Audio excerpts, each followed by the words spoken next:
시청자 여러분, JTBC 뉴스룸을 시작하겠습니다. KC 인증이 없으면 해외 직구를 금지하겠다는 발표에 역풍이 거세지자 어제 정부가 사흘 만에 입장을 뒤집은 데 이어 오늘은 대통령실까지 사과했습니다. 졸속 정책, 탁상 행정이란 비판에 직접 나선 겁니다. 그런데 사과 끝에 대통령실은 이번 정책 결정에 관여한 바 없다. 대통령에게 보고된 바도 없다. 선을 그었습니다. 14개 부처가 2달 넘게 논의해 발표한 정책인데 대통령과 대통령실은 몰랐다는 해명에 또다시 논란이 예상됩니다. 첫 소식 김태영 기자입니다. 대통령실이 어린이 제품 등 80개 품목에 대해 KC 인증이 없으면 해외 직접 구매를 금지한다는 정부 대책 발표와 관련해 공식 사과했습니다. 소비자의 선택권을 과도하게 제한하고 저렴한 제품을 구매하기 위해 애쓰시는 국민에게 불편을 초래한다는 점을 충분히 고려하지 못한 부분입니다. 이에 대해 송구합니다. 해당 대책은 사실상 철회됐지만 정부의 정책 신뢰성을 의심하는 목소리가 계속되자 대책 발표 나흘 만에 대통령실이 직접 나서 사과한 겁니다.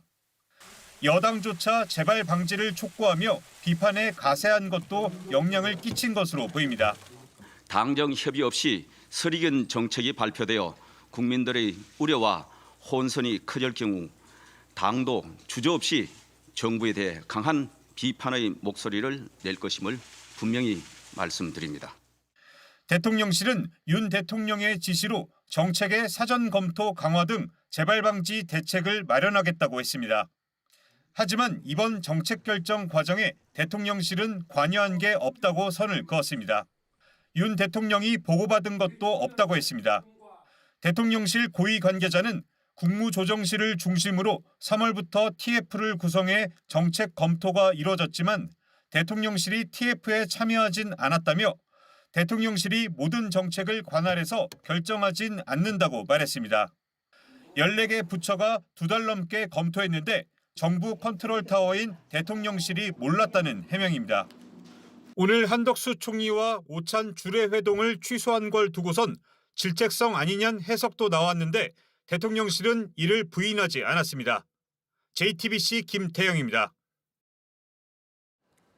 사태에 진화하려고 대통령실도 사과하고 어제 정부가 브리핑도 했지만 소비자들 혼란은 여전합니다.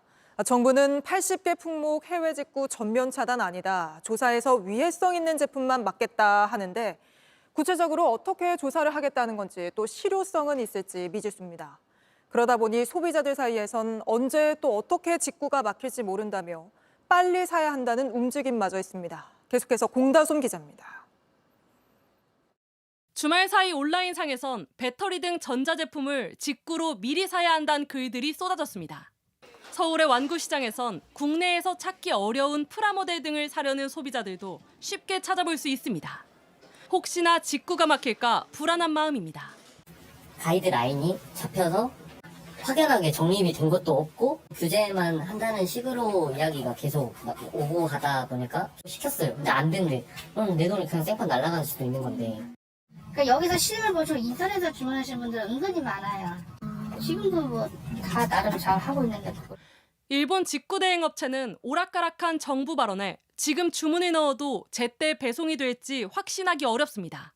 그 전까지는 통관이 정상적으로 되는데 배송 기간이 10에서 14영업일 걸리기 때문에 기간이 안 물릴 수도 있어요. 정부의 애매모호한 화법은 이런 혼란이 더 키웠습니다. 사흘 전 80개 품목 해외 직구 금지 조치는 안전을 강조하다 보니 나왔던 얘기란 겁니다. 그 워딩이 그렇게 받아들일 수 있게 나갔다. 그거에 대해서는 저희가 진심으로 사과를 드리겠습니다. 실제적인 내용은 그거하고 달리 앞으로가 더 문제입니다. 정부는 다음 달 중 위해성이 있는 제품을 조사하고 국내 반입을 막겠다는 계획인데 실효성이 있을진 미지수입니다. 몇 개가 들어오는지 하루에 저도 잘 짐작이 안 되지만 그걸 하나하나 앉아가지고 다 할 수는 없지만 정부는 어제 KC 인증이 유일한 방법은 아니라며 다양한 의견을 받겠다고 밝혔는데 시기와 방법이 구체화할 때까지 해외 직구를 둘러싼 혼선은 이어질 전망입니다. JTBC 공다솜입니다. 이번 사태, KC 인증에 대한 논란으로까지 번졌습니다. 가습기 살균제를 거론하며 KC 인증 있으면 다 믿을 수 있는 거냐, 또 KC 인증기관 민영화와 맞물린 정책 아니냐, 이런 말들이 쏟아지고 있습니다. 이 내용은 이상화 기자가 짚어봤습니다. 지난주 정부의 직구 제한 대책이 발표된 뒤 올라온 글들입니다. 라돈 침대나 가습기 살균제 등도 KC 인증을 받았다며 인증을 믿을 수 있냐는 내용입니다. KC 인증을 받기 위한 절차나 비용에 대한 문제도 제기합니다. KC 인증이라는 게 실제는 국내 제조업체가 또는 대형 수입업체들이 자기네 카르텔을 만들기 위해서 만든 거예요. 한 번 인증이 70-80만 원 해요. 소상공인도 수입 못해요. KC 인증 때문에. 급기야 지난주 대책이 KC 인증 기관을 민영화하기 위한 것 아니냐는 의혹까지 쏟아졌습니다. KC 인증이 이번에 이제 뭐 민간으로 넘어간다는 얘기도 얼핏 본 것 같거든요. 그래가지고 뭐 이거를 그쪽 업계를 조금 해주려는 건지. 정부는 서둘러 해명에 나섰습니다. 이미 민간 인증기관이 인증 작업을 하고 있는 데다 인증 서비스 개선을 위해 영리 기간을 더 늘리는 것뿐이라고 설명했습니다. 업계에선 인증 제도를 기준으로 한 직구 규제가 일종의 비관세 장벽으로 무역 갈등의 원인이 될 수 있다는 우려도 나옵니다. 건강과 보건에 직결된 인증에 대해서는 FTA 문제가 제기될 수는 없어요. 다만 그게 아니라 단순한 규격, 우리 규격과 맞지 않은 거라고 해서 그런 수입 자체를 금지하는 것은 FTA상 문제가 될 수도 있죠. 직구가 급증하는 상황에서 소비자 안전과 국내 기업의 역차별 해소를 위해선 더 정교한 정부 대응이 필요하다는 지적이 나옵니다. JTBC 이상화입니다. 김건희 여사의 명품백 의혹을 수사하고 있는 검찰이 오늘은 인터넷 매체 서울의 소리 백은종 대표를 불러 조사 중입니다. 앞서 조사를 받은 최재형 목사는 JTBC 취재 결과 김 여사에게 부탁해서 대통령 취임 만찬에 참석했다고 진술한 걸로 파악됐습니다. 검찰은 최 목사가 건넨 선물들이 어떤 대가성이 있는지 수사하고 있습니다. 박현주 기자입니다. 2022년 5월 윤석열 대통령의 취임 만찬입니다. 최재형 목사가 윤 대통령과 악수를 합니다. 이철규 국민의힘 의원도 보입니다. 김건희 여사 그리고 이재용 삼성전자 회장과도 사진을 찍었습니다. 150명만 가는 VIP 초청받았죠. 네, 근데 최재형 목사가 뭐 재계 거물도 아니고 무슨 외교관도 아니고. 취재 결과 최 목사가 김건희 여사에게 만찬 자리에 초대해달라는 부탁을 했다고 진술한 걸로 파악됐습니다. 그리고 한 달 뒤 김 여사에게 샤넬 화장품과 향수 등 180만 원 상당의 선물을 줬습니다. 2022년 9월엔 명품백도 건넸습니다. 검찰은 이 선물들이 만찬 초대와 어떤 관련이 있는지 확인하고 있습니다. 서울의 소리 백은종 대표는 선물을 주는 과정에서 최 목사가 제3자의 인사도 청탁했다고 주장했습니다. 윤 대통령 부부에 대한 고발인으로 검찰에 나온 백 대표는 이런 정황이 담겼던 최 목사의 카카오톡 자료도 들고 왔습니다. 최 목사가 김 여사에게 명품백을 건넬 때 찍은 영상의 원본도 제출했습니다.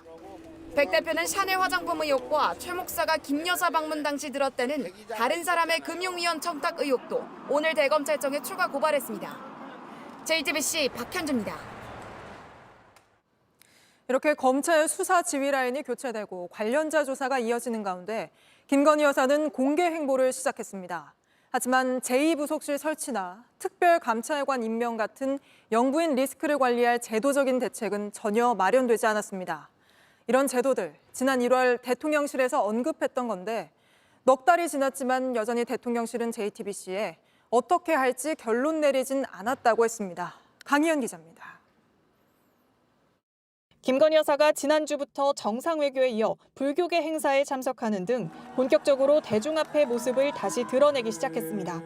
5개월여간의 잠행 끝에 공개 행보가 재개된 것임에도 영부인을 보좌하는 제2부속실 설치나 대통령 친인척 비위를 감찰하는 특별감찰관 임명 논의는 제자리 상태입니다. 김 여사의 명품백 수수 의혹이 불거진 직후 당시 대통령실 고위 관계자는 제2부속실은 국민 대다수가 설치하면 좋겠다고 생각하면 검토하겠다고 했고 특별감찰관 임명에 대해서도 여야 합의로 추천해온다면 지명하겠다고 밝혔습니다. 이후 수개월이 흘렀으나 달라진 건 없습니다. 대통령실 관계자는 JTBC에 제2부속실 특별감찰관 문제에 대해 어떻게 할지 결론을 내리진 않았다고 설명했습니다. 관련 논의가 지지부진할 수밖에 없는 건 윤 대통령이 회의적 입장을 내비쳤기 때문이란 분석도 나옵니다. 이유가 있거나 문제가 있을 때 사후에 감찰하고 하는 것이지 예방할 수 있는 건 아닌 것 같고요. 적절하게 막지 못한다면은 제2부속실이 있어도 만날 수밖에 없는 거 아니겠습니까? 여권에서도 쓴소리가 나왔습니다. 말하자면 이제 잠행을 하신 거고 이게 추가적인 설명들은 좀 있었어야 된다고 보거든요. 제2부속실 설치나 특별감찰관은 대통령실이 결정하면 오늘 당장 할 수 있는 문제잖아요. 김 여사의 공개 행보가 이어질 걸로 보이는 만큼 정치권에선 영부인 리스크 관리를 위한 제도적 장치 마련이 필요하다는 목소리가 계속 나올 전망입니다. JTBC 강연입니다. 문재인 전 대통령이 회고록에서 2018년 김정숙 여사가 홀로 인도를 찾았던 건 부인이라도 보내달라는 인도 측 요청에 따라 이루어졌던 거라고 밝히면서 정치권에서 또 진실 공방이 벌어지고 있습니다. 저희가 당시 영부인의 인도 방문을 조율했던 실무 핵심 관계자를 취재해보니 이 관계자는 인도 측에서 최고위급 인사를 보내달라 요청했고 당시 우리 측이 영부인의 방문을 먼저 제안했다고 설명했습니다. 윤세민아 기자의 단독 보도입니다. 김정숙 여사는 2018년 11월 3박 4일 일정으로 인도를 찾았습니다. 대통령이 동행하지 않은 단독 일정이었습니다.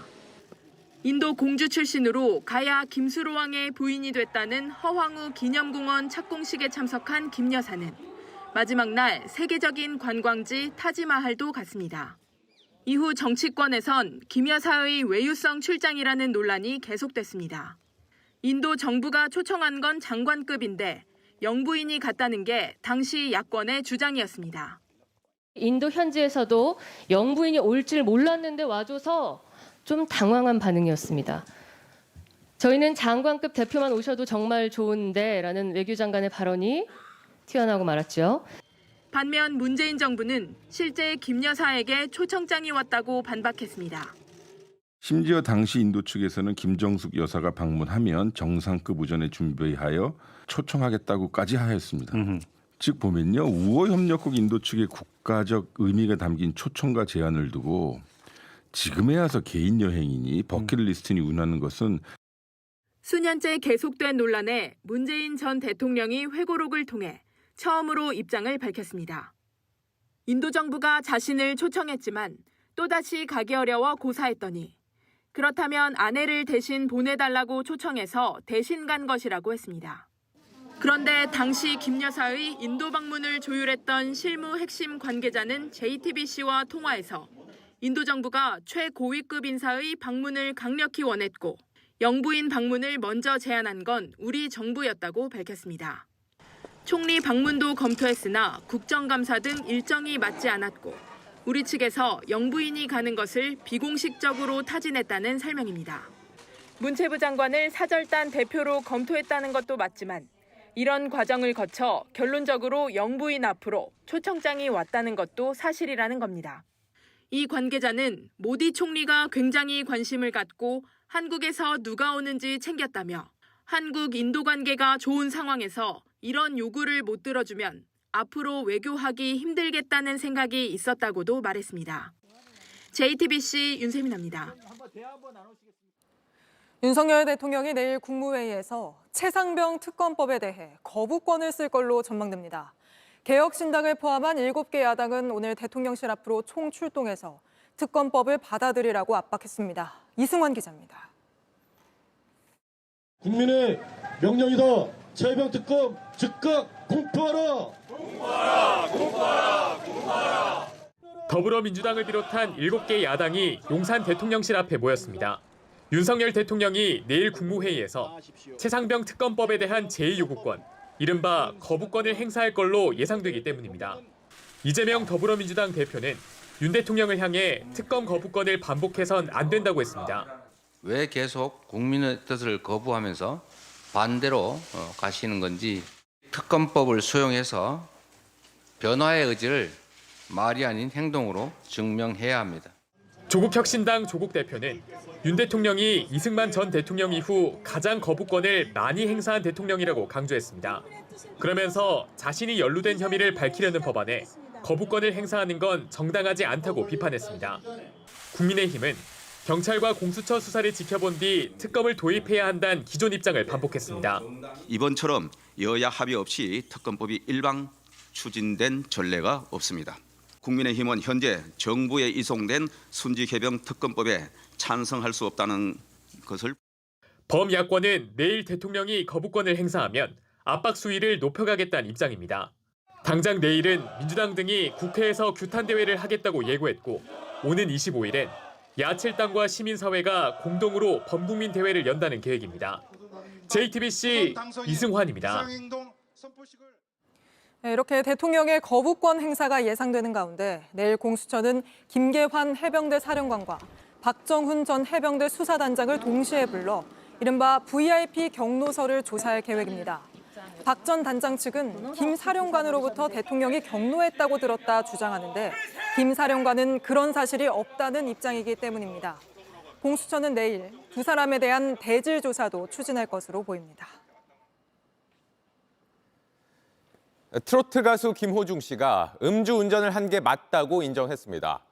그동안 술잔에 입은 댔지만 술은 마시지 않았다고 주장해왔는데 예정했던 공연이 끝나자마자 뒤늦게 음주 사실을 시인한 겁니다. 경찰은 김 씨가 운전자 바꿔치기 또 증거인멸 과정에도 개입했을 수 있다고 보고 수사를 확대하고 있습니다. 먼저 정인아 기자입니다. 지난 9일 사고 직후 김호중 씨 매니저가 대신 자수했습니다. 김 씨의 옷도 입었습니다. 다른 매니저는 차량 블랙박스 메모리 카드를 없앴습니다. 김 씨 소속사 측은 어제에 이어 오늘도 음주운전을 인정한다며 경찰 조사에 성실하게 임하겠다고 밝혔습니다. 10일 만에 술을 마셨다는 걸 인정한 겁니다. 하지만 증거인멸 등은 김 씨는 몰랐고 모두 소속사 대표의 지시였다는 주장을 오늘도 반복했습니다. 경찰은 다른 판단을 하고 있습니다. 허위 자수를 논의하는 내용이 담긴 녹음 파일의 목소리가 김 씨일 가능성이 있다고 보는 겁니다. 대검찰청도 이른바 김호중식 사법 방해에 엄정하게 대응하라고 전국 검찰청에 지시했습니다. 음주 교통사고 이후 일부러 술을 더 먹는 것도 처벌할 수 있도록 법무부에 입법을 건의했습니다. 이미 음주가 문제가 아닌 겁니다. 증거인멸과 공무집행 방해 등의 혐의가 인정되면 중형이 불가피합니다. 경찰은 김 씨와 소속사 대표 등 4명을 출국 금지했고 김 씨에 대해선 구속영장 신청도 검토하고 있습니다. JTBC 정인아입니다. 김호중 씨는 음주운전 사실은 인정했지만 사고 당시 술을 얼마나 마셨고 어느 정도 취한 상태였는지는 밝히지 않았습니다. 운전자가 술을 마셨다고 시인했어도 사고 당시 혈중 알코올 농도를 밝히지 못하면 처벌하기가 어려운데 김 씨 측이 이걸 염두에 둔 것이란 말이 나옵니다. 김지윤 기자입니다. 지난 2015년 임신한 아내를 위해 크림빵을 사서 가던 20대 가장이 뺑소니 사고로 숨졌습니다. 19일 만에 자수한 운전자는 음주운전을 자백했습니다. 하지만 법원은 음주운전 무죄를 선고했습니다. 사고 당시 혈중 알코올 농도를 추정하는 이른바 위드마크 계산을 신뢰할 수 없다고 했습니다. 법원은 안주와 물을 많이 먹었고 노래를 부르고 춤도 춰 알코올이 더 분해됐을 수도 있는데 고려되지 않았다고 했습니다. 이렇게 법원은 마신 술의 양을 엄격하게 해석하고 있습니다. 김호중 씨를 수사 중인 경찰도 사고 당시 혈중 알코올 농도를 위드마크로 계산하고 있습니다. 하지만 김 씨가 술을 많이 마시진 않았다고 주장하면 크림빵 사건처럼 법원이 위드마크 결과를 인정하지 않을 수도 있는 겁니다. 특히 사고 이후 경기도 숙박업소에서 마신 술 때문에 위드마크 수치가 높은 거라고 주장할 수도 있습니다. 김 씨와 모임을 했던 관련자들을 조사하고 있는 경찰은 이번엔 위드마크를 적용할 만한 충분한 상황이라고 밝혔습니다. JTBC 김지윤입니다. 김호중 씨는 음주운전 사실을 인정하고도 이번 주 예정했던 공연을 또 강행하겠다는 입장입니다. 공연을 취소하게 되면 막대한 위약금을 감당해야 하는 만큼 비난 여론이 계속되는 상황에서도 공연을 밀어붙이는 걸로 보입니다. 조소희 기자가 보도합니다. 몰린 팬들로 긴 줄이 늘어서고 가방과 티셔츠도 쉴 새 없이 팔린 지난 주말 콘서트. 가수 김호중 씨는 오늘 23일과 24일 슈퍼클래식 공연과 6월 김천 콘서트를 비롯해 앞으로 4차례의 공연을 더 남겨두고 있는데 우선 이번 주 공연은 예정대로 열릴 전망입니다. 주관사는 거액의 환불금과 위약금 문제 등을 들며 공연 강행을 예고했습니다. 입장권이 15만 원에서 23만 원인 이 공연은 티켓 매출만 40억 원에 달하는 걸로 알려졌습니다. 구체적 계약 사항에 따라 다르지만 이런 대규모 공연을 가수의 잘못으로 취소한 경우 통상 비용의 2~3배를 물어줘야 한다는 게 업계 측의 설명입니다. 위약금은 물론이고 대관료, 인건비 등을 모두 김 씨 측이 부담해야 합니다. 뭐 티켓값의 몇 프로를 배상을 한다라든지 그런 조항들이 일반적으로 들어가는 제가 말씀드렸던 2010년대부터는 대부분 다 포함되어 있던 것으로 기억하고. 4차례 공연 취소만으로 100억 원에 가까운 위약금을 물 수도 있는 상황. 김 씨 측이 공연을 강행하고 있는 배경입니다. 여기에 10개 이상의 광고를 찍은 김 씨는 앞으로 광고업계로부터 소송을 당할 가능성도 있습니다. 이미 김 씨를 모델로 쓰던 화장품 마사지 기계 업체는 김 씨의 사진을 내렸고 김 씨와 협업하던 유통업체도 도시락 신제품 발매 자체를 취소했습니다. 광고업계도 일반적으로 사회적 물의를 일으켜 계약이 해지된 경우 2~3배의 위약금을 물어낸다는 단서 조항을 달고 있어 이 경우 광고 위약금 역시 수십억에 달할 수 있습니다. 몇몇 온라인 커뮤니티를 중심으로 집단 손해배상을 제기하자는 일부 팬들의 움직임도 나오고 있어 음주운전 혐의를 받는 김 씨는 수십억에서 수백억 규모의 금액을 물어내야 할 수도 있습니다. JTBC 조소입니다. 경북 문경에서 한 운전자가 초등학생을 들이받는 사고를 냈습니다. 충돌 순간 차량을 멈추지 않고 오히려 속도를 내 70m를 더 달리면서 아이가 크게 다쳤는데 운전자는 형사처벌 대상이 아니라고 합니다. 정영재 기자가 취재했습니다. 골목길로 접어든 검은 승용차가 다가오는 순간 오른편 언덕에선 아이가 뛰어옵니다. 차량이 다가온 걸 느낀 아이. 멈추려 해보지만 이미 늦었습니다. 자동차는 그대로 충돌했고 아이 몸은 본닛 위로 올라갔다 떨어집니다. 그런데 이 승용차 멈추지 않고 더 속도를 냅니다. 차는 이 언덕 위에서 내려오는 김양을 치고서 70m를 더 간 뒤에야 멈춰섰습니다. 지난달 경북 문경에서 난 사고 장면입니다. 8살 김모양이 학교 가다 차에 치였습니다. 뇌출혈이 있었고 두개골과 다리가 부러져 긴급 수술을 받았습니다.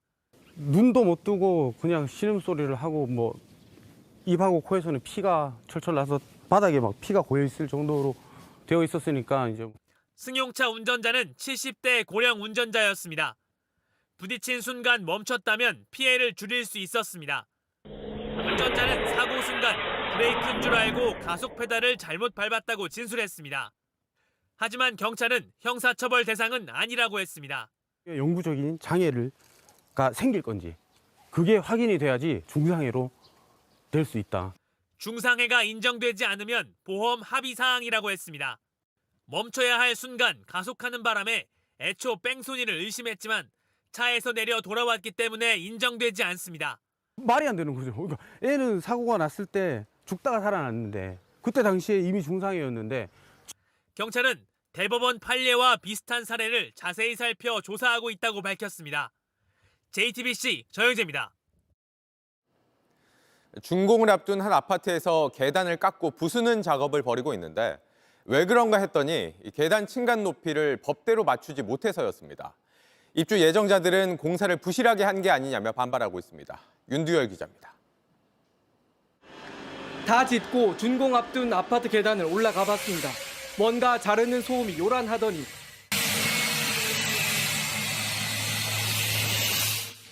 흩어진 돌무더기가 보입니다. 더 이상 올라갈 계단이 사라졌습니다. 위를 보니 아예 철근만 남고 뚫려 있습니다. 이 철근까지 걷어내고 계단 공사를 다시 해야 합니다. 이쪽은 문제가 된 계단을 아예 부셔버렸습니다. 그러자 계단 안에 있던 그리고 벽에 박혀있던 철근이 모두 잘려 나갔습니다. 부수지 않은 다른 계단은 시멘트를 깎아내고 있습니다. 이유가 있습니다. 건축법에 따르면 계단과 천장 사이 높이는 2.1m 이상 되어야 합니다. 그런데 일부 계단 층간 높이가 1.94m에 그쳤습니다. 계단을 뜯어내거나 깎아낸 이유입니다. 하룻밤 사이 벌어진 일입니다.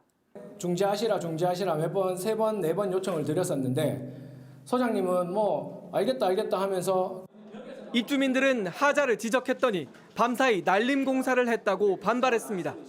또 벽이 휘고 천장에서 물이 샌다며 안전 대책이 필요하다고 주장했습니다. 결사 반대! 시공사 두산건설은 준공까지 남은 열흘 안에 다 해결하겠다고 했습니다. 구조적으로 문제가 없다고 봐지고 있거든요. 일단은 안전하다고는 지금 보고는 있는 겁니다. 관할구청은 조만간 현장 조사한 뒤 준공 승인 여부를 결정하겠다고 했습니다. JTBC 윤두열입니다. 한 60대 택시기사가 지난해 1억 3천만 원을 주고 개인 택시 면허를 샀는데 최근 갑자기 취소 통보를 받았습니다. 범죄자의 택시 면허를 매입했을 경우 면허 취소 조치까지 떠안을 수 있는데 전 소유자가 성범죄를 저지르고 이걸 숨긴 겁니다. 오원석 기자입니다. 개인 택시를 몰고 길을 나서는 63살 이모 씨. 70살까지는 이 일을 하고 싶었습니다. 집에서 놀기는 좀 너무 아직 젊다고 생각하고 마지막 직업이라고 생각하고 집 한 돈을 보태 1억 3천만 원짜리 면허를 산 뒤 1년 넘게 매일 핸들을 잡았습니다. 그런데 지난달 면허 취소 통보를 받았습니다.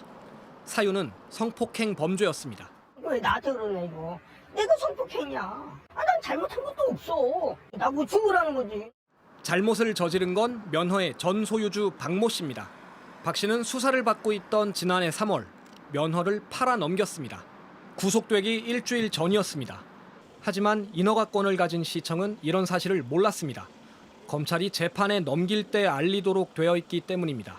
그 전에 면허를 팔아버리면 문제가 있는 면허인지 시청도 사는 사람도 알 길이 없는 겁니다. 안타까운 입장은 이해를 합니다. 하지만 또 행정청으로서 해야 되는 역할을 또 다 하고 있다.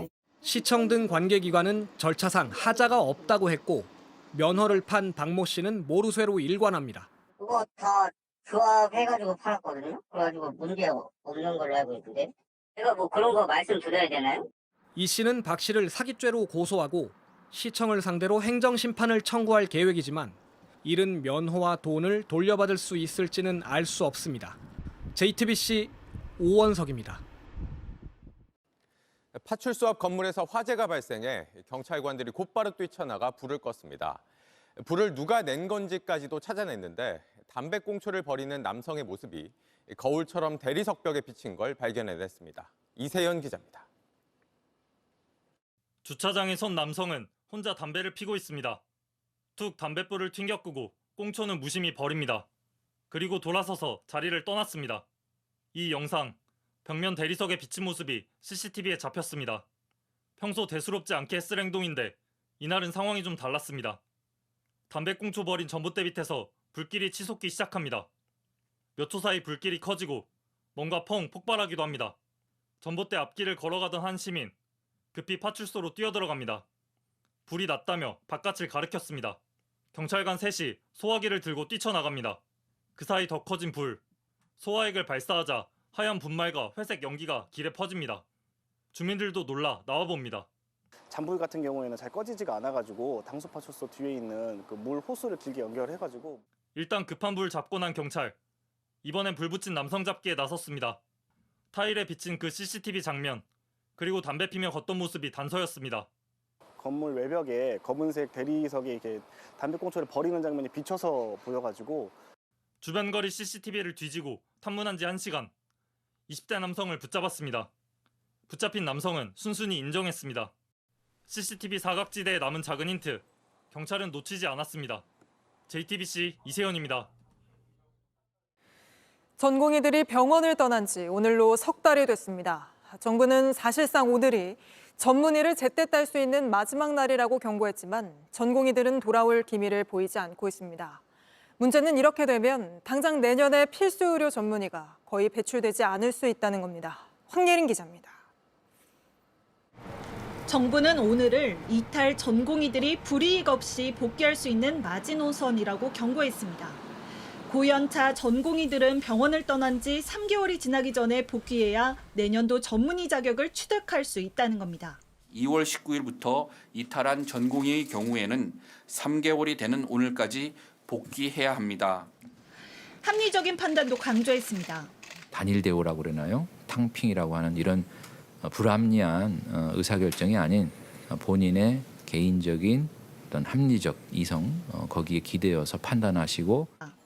하지만 대다수 전공의들은 요지부동입니다. 돌아갈 수 있냐 뭐 이런 분이 전화가 의미 있게 많이 온 것 같지는 않다라고 하더라고요. 한 사직 전공의는 정부가 정한 복귀 시점이고 전문의 자격 취득이 1년 늦는 건 큰 문제도 아니라고 했습니다. 문제는 이렇게 되면 당장 내년에 3,000명 가까운 신규 전문의가 거의 나오지 않을 수 있다는 겁니다. 이 가운데 필수 의료 분야 전공의가 절반 정도인데 가뜩이나 부족한 흉부외과와 신경외과, 소아청소년과부터 적잖은 타격을 입을 수 있습니다. 저연차 전공의와 의대생까지 제때 복귀하지 않으면 그 여파는 더 오래, 더 커질 수 있습니다. 한 개년도에 전문의 공급이 안 되게 될 것이고 따라서 연쇄적으로 또 학생들도 복귀하지 않을 것입니다. 내년 3월에는 상당한 파국이 예상될 거고. 정부는 전공의들이 휴직이나 병가 등 부득이한 사유를 소명할 경우에만 이를 수령 기간으로 인정해주겠다고 했습니다. JTBC 황예린입니다. 에브라힘 라이시 이란 대통령이 헬기 추락으로 사망했습니다. 유력한 차기 최고 지도자로 꼽혀왔던 만큼 권력 투쟁이 시작됐다는 분석이 나옵니다. 박소연 기자입니다. 비바람이 몰아치는 산 중턱에서 구조대가 추락한 헬기를 수색하고 있습니다. 에브라임 라이시 이란 대통령이 타고 있던 헬기가 추락해 탑승자 9명 모두 사망했습니다. 북서부 동아제르바이잔주에서 열린 댐 준공식에 참석한 뒤 돌아오던 길이었습니다. رئیس جمهور اسلامی ایران در راه خدمت به مردم به درجه رفیع شهادت رسید. 지난 2021년 8월에 취임한 라이시 대통령은 이른바 히잡 반대 시위를 유혈 진압한 이슬람 보수 강경파로 알려져 있습니다. 지난달에는 사상 처음으로 이스라엘 본토를 미사일과 드론으로 보복 공격했습니다. در رابطه با این جنایت و جنایت بسیاری که رژیم صهیونیستی مرتکب شده مجازات کنند. 무엇보다 라이시 대통령은 36년째 이란을 이끌고 있는 최고 지도자 아야톨라 알리 하메네이를 이을 유력한 후계자였습니다. We all expected a ferocious struggle for power to begin after Khamenei dies. It might have already begun. 외신들은 하메네이 아들인 모즈타바 하메네이가 최고 지도자에 오를 가능성이 커졌다고 분석했습니다. 다만 자리 세습이 이슬람 혁명 정신에 어긋난다는 이유를 들어 성직자들이 반발할 수 있다는 전망도 함께 내놨습니다. 뉴욕타임스는 이번 사고로 이란 내부뿐만 아니라 가자 전쟁이 진행 중인 중동의 정세 역시 불확실성이 높아졌다고 전했습니다. JTBC 박소연입니다.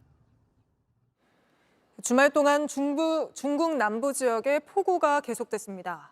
광시성의 한 도시에는 하루에 무려 600mm가 넘는 물폭탄이 쏟아졌는데 하루아침에 수중 도시가 된 모습, 이지은 기자가 전해드립니다.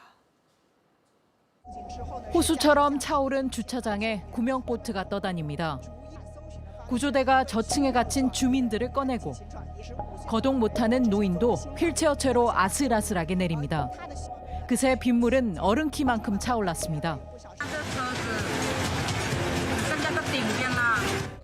물바다된 출근길. 학교가 잠기는 바람에 아이는 손을 꼭 붙들고 발길을 돌립니다. 주말 사이 중국 광시성에 쏟아진 폭우로 도시 전체가 잠겼습니다.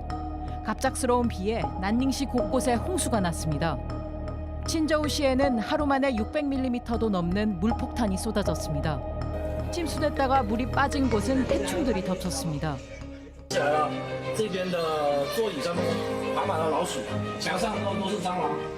이번 폭우로 광시성 북부와 동부에 있는 강이 불어났습니다. 오늘로 강수위가 2에서 8m까지 오를 수 있다고 CCTV는 전했습니다. 중국 기상당국은 광시성과 광둥성 일대에 호우주의보를 내리면서 며칠 동안 집중될 큰 비에 주의하라고 주민들에게 당부했습니다. JTBC 이지은입니다. 오는 9월부터는 서울에서 열리는 1000명 이상 행사장에선 일회용품을 쓸 수 없습니다. 플라스틱을 줄이려는 노력인데 얼마나 효과가 있을지 신진 기자입니다. 행사가 끝난 뒤 곳곳에 쌓인 쓰레기 더미. 적어도 서울에선 일부 사라질 전망입니다. 오는 9월부터 서울시가 주최하는 1000명 이상 행사장에선 일회용품을 사용할 수 없게 됩니다. 또 행사장에선 폐기물 감량 계획을 반드시 세워야 합니다. 서울시가 폐기물 관련 조례를 개정하면서 바뀌는 풍경입니다. 서울시 내 일일 폐플라스틱 발생량 2021년 2,753톤으로 7년 전에 비해 200% 증가했는데요. 이대로는 안 되겠다는 판단에 서울시가 플라스틱 제로 정책에 속도를 내고 있습니다. 지난해엔 서울의료원이 일회용품 없는 장례식장으로 지정됐고 지난달부턴 잠실 야구장에서 다회용기에 음식을 담아 팔기 시작했죠. 이런 곳을 늘립니다. 시립동부병원이 추가로 다회용기를 사용하고 하반기엔 삼성 서울병원 장례식장도 동참합니다. 그럴 경우 연간 폐기물 발생량의 80%를 줄일 수 있을 것으로 보입니다. 개인이 작은 것부터 실천하는 것도 중요합니다. 지정된 카페에서 개인컵으로 음료를 주문하고 서울페이로 결제하면 300원씩 포인트를 적립해주는 제도를 하반기부터 시행합니다. 한 달에 9,000원까지 포인트를 쌓을 수 있고 현금처럼 사용할 수 있습니다. JTBC 신진입니다.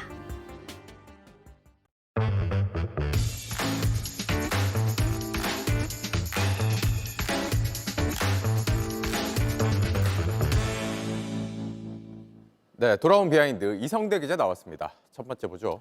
네, 첫 번째 이슈입니다. 한동훈 되면 탈당. 자, 국민의힘 지금 최대 관심사가 한동훈 전 비대위원장이 당대표 선거에 출마할지 여부이죠. 네. 자, 그런데 친윤계에서 반발이 좀 나왔다는 보도가 있습니다. 자, 어제였습니다. 친윤계 핵심인 사람이 이렇게 얘기를 했다는 것이죠. 한동훈 당대표가 되면 탈당하겠다 언급했다는 보도입니다. 자, 그러자 국민의힘 게시판에서는 이 기사에 대해서 부글부글 끓고 있었다는 건데요. 뭐라고 할까요? 한동훈 전 비대위원장이 지난 주말에 직구 금지 사태에 비판했는데 바로 그 다음 날 친윤계 핵심이 한동훈 전 비대위원장을 향해서 돌직구를 던졌다. 뭐 이렇게 네. 해석을 할 수 있는 겁니다. 뭐 대통령실에서는 이걸 부인했을 것 같은데요. 일단 뭐 황당하다 이런 반응은 좀 나왔는데요. 네. 자, 그런데 또 눈에 띄는 칼럼이 오늘 하나 있었습니다. 윤 대통령의 탈당 언급과 위험성이라는 칼럼인데 여기 보시면 최근에 윤 대통령을 만난 여권 관계자 전원입니다. 자주 탈당 얘기를 한다는 겁니다. 자, 만약에 당이 자신과 각을 세운다면 언제든지 당을 떠날 수 있다. 이런 경고처럼 들렸다. 이렇게 적어놨습니다. 네. 뭐 사실 여부는 확인되지 않은 보도입니다만 이게 친윤계 핵심을 인용했다면 이 한동훈 대표 체제에 대한 뭐 견제 내지는 불만이 있다 이렇게 볼 수는 있겠네요. 그렇습니다. 자, 그래서 한동훈 전 비대위원장이 만약에 당대표가 되면 이번에는 사실상 윤 대통령과 완전히 갈라서서 자기 정치를 할 것이다 이런 우려가 지금 나온다라는 분석이 있는 것이죠. 네. 자, 그런데 지금 이런 보도가 나오자 당원 게시판 아까 부글부글하다고 했었는데 살펴보니까 자, 탈당을 하지 말아라. 안 된다라는 얘기가 아니라 잘 됐다. 빨리 탈당해라. 이런 얘기들이 좀 많았어요. 몇 가지 가져왔는데요. 네. 자, 대통령 경로 이제 무섭지도 않고 지겹다. 대통령과 친윤 의원님들 빨리 탈당해달라. 대통령이 한동훈 전 비대위원장과 같이 가기 어렵다면 놓아드리겠다. 이런 식의 반응들이 좀 많이 있었습니다. 네. 자, 앞서 윤 대통령이 영수회담 직전에 이재명 대표 측과 비선을 통해서 총리 추천을 제안했다 이런 보도가 나온 적 있지 않았습니까? 네. 자, 이때도 당원 게시판에서는 윤 대통령 보고 탈당해라 이런 어떤 반발들이 많이 나온 적이 있습니다. 네. 이 대통령의 탈당 문제가 뭐 어찌됐건 이렇게 수면 위에 올라온 건 이런 시점에 아무래도 선거 결과도 있고 좀 이른감이 있습니다. 그러니까 지금 과거에도 몇 차례 있었습니다. 예를 들어 YS, DJ, 뭐 노무현 전 대통령 주로 임기 말 대선 직전에 이제 정권 재창출에 걸림돌이 된다 이런 비판을 받고 탈당을 했었거든요. 근데 앵커 말씀하신 것처럼 이번에는 선거가 끝났고 또 다음 선거까지는 최소 2년 이상이 남아 있습니다. 상당히 좀 이른 시기인데다가 집권 기간이 지금 절반도 지나지 않았기 때문에 과거 사례와는 좀 다르다라는 분석이 나오고 있고요. 네. 특히 지금 보수 지지층 안에서도 이런 얘기들이 나오고 있어요. 윤 대통령의 정체성에 대한 논란이 나오는데요. 후보 시절에 저런 얘기했었던 걸로 알려져 있었죠. 민주당보다 국민의힘이 더 싫다. 또 최근에 아까 얘기했었던 영수회담 직전에 비선을 통해서 이재명 대표에게 경쟁자가 될 사람들은 다 배제시켜주겠다 이런 보도가 나와서 논란이 됐었죠. 네, 이게 또 지지층한테 또 논란이 그렇죠. 됐고요. 박영선 총리설에 또 발칵. 주로 다 이 보수 지지층에서 이런 논란들이 나오고 있다는 겁니다. 네, 알겠습니다. 다음 이슈 볼까요? 자, 두 번째 이슈 보겠습니다. 자, 우원식 됐으니 탈당. 자, 민주당도 지금 탈당으로 홍역을 치르고 있습니다. 자, 지난주였죠. 추미애 후보가 국회의장 선거 후보에서 탈락하니까 주말 사이에 당원들이 많이 탈당했다 이런 논란이 있는 겁니다. 네. 자, 그러자 이제 추미애 후보를 지지했던 강성 친명이죠. 김민석 의원이 이참에 원내대표와 국회의장 선거에도 당원들이 직접 참여하자 이런 주장을 했습니다. 들어보시죠. 네.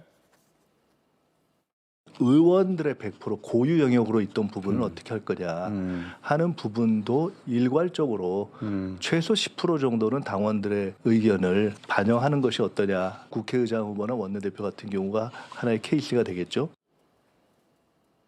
네. 선거에 대한 룰을 바꿔보자 뭐 이런 얘기입니까?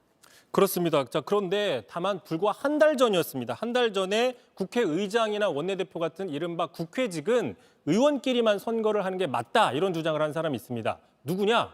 바로 이재명 대표입니다. 들어보시죠. 네. 이론적으로는 그럴듯해 보이는데 이거 위험해요. 이런 게 자칫하면 포퓰리즘으로 흘러갈 수 있거든요. 그래서 국회의장은 국회의원들 회의체의 회의 진행자이기 때문에 국회의원들이 뽑는 게 맞죠. 자, 당원의 권한이나 참여를 강화하는 건 필요한데 문제는 어디까지 허용해 줄 거냐 이 부분이지 않습니까? 이게 네. 바로 대의제냐, 직접 민주주의제냐의 어떤 근본적인 논쟁 지점인데 앞으로 민주당에서는 이와 관련된 논쟁, 논란이 더 커질 거다 이런 분석 나오고 있습니다. 네, 지켜보도록 하죠. 이성대 기자였습니다. 북한이 어린이들에게 대륙간 탄도미사일 ICBM 모형의 장난감 폭죽을 판매하고 있다고 합니다. 목걸이 같은 장신구까지도 ICBM 모형으로 내놓기도 한다는데 어떤 의도가 있는 건지 김재현 기자가 보도합니다. 평양의 신도시 화성지구에 위치한 불꽃놀이용 폭죽 가게입니다. 영업 준비로 분주한 종업원들 뒤로 미사일 형태의 폭죽이 눈에 띕니다. 기다란 동체, 일련 번호와 상단의 격자 무늬까지 대륙간 탄도미사일 화성 17형과 흡사합니다. 이동식 발사 차량 모형도 함께 진열돼 있습니다. 상점에서는 화성포 모형을 비롯해서 여러 가지 새 형태의 불꽃놀이감들을 위주로 준비했습니다. 그중에서 불꽃잠자리, 불꽃팽이는 우리 어린이들이 정말 좋아합니다. 대량 살상 무기인 ICBM 모양 폭죽을 어린이용 장난감으로 판매하는 겁니다. 상점 앞에 어린이 놀이공간 뒤로도 거대한 화성 17형 모형이 세워져 있습니다. 북한은 지난해에도 이른바 ICBM 굿즈를 여러 차례 공개했습니다. 김정은 국무위원장의 부인 이설주는 ICBM 목걸이를 하고 건군절 75주년 기념 연회에 나왔고 태양절과 광명성절 기념 전시회에서도 화성 17형을 담은 미술작품이 대거 공개됐습니다. 핵무기가 인민을 지키는 무기라는 걸 강조하는 북한이 어린이와 여성을 가리지 않고 일상에서 친근감을 심으려는 의도로 분석됩니다. 북한의 입장에서는 백대혈통을 지키고 미래 세대를 지키는 그런 차원에서 친화감, 그걸 통해서 하나의 체제 결속을 이끌겠다, 그런 전략적 의도가 있는 것으로 보여집니다. JTBC 김재현입니다. 남중국해 영유권 문제를 놓고 중국과 대립하고 있는 필리핀이 중국 간첩설로 시끄럽습니다. 작은 도시의 35살 젊은 시장이 간첩 의혹을 받고 있는데 대통령까지 아무도 모르는 사람이라면서 정체를 밝히겠다고 나섰습니다. 김혜미 기자입니다. 필리핀 북부 소도시 반반. 35살의 앨리스 권은 지난해 시장으로 당선됐습니다. 젊고 적극적인 정치 행보와 톡톡 튀는 온라인 홍보로 대중에게 얼굴을 알리던 시기. 중국 간첩이란 의혹이 제기됐습니다. 酱油好城市运城人民拜年了新年快乐万事如意 의혹은 이 지역의 대형 온라인 카지노가 로맨스 스캠 범행 소굴로 밝혀지면서 시작됐습니다. 수백 명이 이곳에 갇혀 온라인을 통해 이성에게 접근해 돈을 뜯어내는 범죄를 저질렀습니다. 그런데 이 땅 절반을 앨리스 거가 소유하고 있었던 것으로 드러난 겁니다. 정작 앨리스 거의 과거에 대해선 알려진 게 거의 없었습니다. 그러자 거 시장의 재산이 사실 중국의 자산이 아니냐는 얘기가 나왔고 스스로 어머니는 필리핀인, 아버지는 중국인으로 소개한 사실이 알려지면서 중국 간첩 의혹이 커졌습니다. Hindi po ako operator, hindi po ako protector o cutler po ng Pogo. Wala po akong kinalaman sa kanilang operation. 본인은 관련 사실을 부인했지만 필리핀 대통령까지 나서 아무도 그녀를 모른다, 어디서 왔는지 의문이라며 시민권 문제에 대해 조사하고 있다고 말했습니다. 특히 최근 남중국해 영유권 문제를 둘러싸고 중국과 갈등이 커지고 있는 상황도 필리핀 정부의 대응에 영향을 미친 것으로 보입니다. The Senate just started their investigation. We have been investigating the now defunct Pogo installation. 거 시장은 대통령 선거 때 함께 찍은 사진을 공개하며 반박에 나섰지만 대통령은 아무 의미가 없는 사진이라며 선을 그었습니다. JTBC 김혜미입니다. 오늘부터 병원 갈 때 신분증을 꼭 가져가야 합니다. 다른 사람 명의로 건강보험을 부정수급한 사례가 있어서 환자 본인이 맞는지 확인 절차를 강화하는 건데요. 첫날 모습을 이희령 기자가 취재했습니다. 지금까지는 병원 의원에 가면 이름과 주민등록번호를 기록하고 진료를 받을 수 있었는데요. 오늘부터는 신분증을 꼭 지참하고 본인 확인을 받아야 합니다. 꼭 신분증 보여주세요. 그래야 건강보험 급여를 적용받을 수 있기 때문입니다. 주민등록증, 운전면허증, 여권 등 신분증과 공동인증서, 금융인증서 등이 가능합니다. 그건 아닙니다. 휴대폰에 모바일 건강보험증 애플리케이션을 설치하고 이를 보여주면 진료를 받을 수 있습니다. 모바일 운전면허증 등도 사용 가능합니다. QR코드 스캔하시면은 금방 다운받을 수 있거든요. 저는 모르고 왔는데 조금 약간 당황스럽네요. 5월 20일부터는 전혀 생각을 못했어요. 그래서 앱을 찾고 있습니다. 휴대전화까지 안 가져왔다면 앱을 설치할 수 없겠죠. 그럴 땐 우선 진료비를 본인이 부담하고 진료를 받으면 됩니다. 2주 안에 신분증과 영수증을 챙겨가면 건강보험공단 부담금을 돌려받을 수 있습니다. 아닙니다. 19세 미만인 미성년자를 포함해 응급환자, 중증 장애인, 임산부 등은 예외입니다. 첫 방문 땐 신분증을 제시해야 하는데 6개월 안에 다시 진료를 받을 땐 예외입니다. 빌려준 사람이나 대여받은 사람 모두 2년 이하의 징역 또는 2천만 원 이하의 벌금에 처해질 수 있습니다. JTBC 이희령입니다. 올 시즌 후반의 남자라고 불리는 선수가 있습니다. 교체로 들어갔다 하면 상대를 흔들곤 승리를 가져오곤 했는데요. 바로 수원FC의 이승우 선수입니다. 정수아 기자입니다. 후반 시작과 함께 교체로 그라운드에 들어선 이승우. 단 47초 만에 터진 골은 이승우의 발끝에서 시작했습니다. 박스 안으로 침투하는 안데르손에게 보낸 공은 정승원에게 이어져 골망을 흔들었습니다. 전반까지 팽팽하게 맞서던 경기 흐름은 벼락 같은 이 골로 뒤바뀌었고 수원FC는 이 골을 지켜 포항의 1대0 승리를 거뒀습니다. 일주일 전 전북전에서도 교체로 들어서 2골을 꽂아 넣은 이승우는 올 시즌 짧은 출전 시간에도 극적인 순간을 척척 만들어냅니다. 이번 시즌 출전한 11경기에서 선발로 나선 게 3차례, 교체로 나온 건 8차례인데 올 시즌 기록한 6골 도움 2개를 모두 교체로 출전한 날 올렸습니다. 후반에 뛰니까 후반에 포인트를 하는 게 그게 전부입니다. 네, 전반전에 안 뛰어서 전반전에 포인트를 못하는 게 팩트입니다. 교체 출전을 향한 이승우의 장난 섞인 도발에도 수원FC 김훈중 감독은 수비를 많이 해야 하는 팀 특성상 상대 체력이 떨어지는 후반, 이승우를 후반 조커로 활용하면서 체력을 안배하겠다고 말합니다. 우리 팀에서 가장 날카롭고 득점력을 가진 선수이기 때문에 그 선수가 최대한 그 부분을 발휘할 수 있게끔 해주는 게 후반전이 되면 어김없이 상대를 괴롭히면서 게임 체인저, 슈퍼조커란 별명을 얻은 이승우는 득점 5위로 1위와 딱 2골 차라 리그 득점왕에도 도전해볼 만합니다. JTBC 정수아입니다. 2년 전 토트넘이 한국을 방문한 날입니다. 손흥민 선수의 이 모습 여러분 기억하시나요? 환영한다는 팻말을 들고 공항까지 마중 나와서 토트넘의 동료들을 따뜻하게 안아줬었죠. 이 장면 다시 볼 수 있으려나요? 2년 만에 토트넘이 다시 한국에 옵니다. 오는 8월 서울 월드컵 경기장에서 친선 경기를 치를 예정인데요. 상대팀은 바로 김민재가 뛰고 있는 바이에른 뮌헨입니다. 손흥민과 김민재가 소속팀의 유니폼을 입고 맞대결을 펼치는 건 이번이 처음인데요. 흥미를 끄는 맞대결은 여기 또 있습니다. 손흥민과 영혼의 단짝이었던 케인, 그리고 한때 동료였던 센터백 다이어. 이젠 모두 뮌헨 소속이다 보니 손흥민을 적으로 만나게 됐네요. 토트넘과 뮌헨은 서울에서 한 차례 맞대결을 하고 약 일주일 뒤엔 런던에서 또 한 차례 친선전을 펼칠 예정이라고 하네요. 지금 시간이 별로 없기 때문에 우리 선수들이 가지고 있는 장점들을 그라운드에서 보여줄 수 있게끔 도우겠습니다. 축구 대표팀이 3월에 이어서 결국 6월 월드컵 예선도 임시 감독과 치르게 됐습니다. 축구협회는 최근 최종 후보였던 황희찬의 스승인 마치 감독, 그리고 이라크 대표팀을 이끄는 카사스 감독 모두에게 거절당했었죠. 그렇지만 조급하게 감독을 찾지 않고 여름 동안 후보군을 처음부터 다시 추려서 제대로 된 감독을 데려오겠다는 입장입니다. 클린스만 감독을 보내고 진행한 지난 100일 동안의 선임 과정, 결국 헛수고한 셈이 됐네요.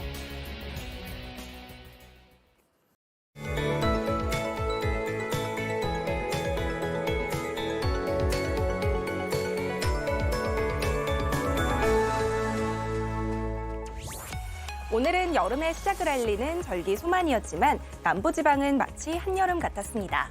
곳곳으로는 역대 5월 중순 중에 가장 더운 날씨를 보이기도 했습니다.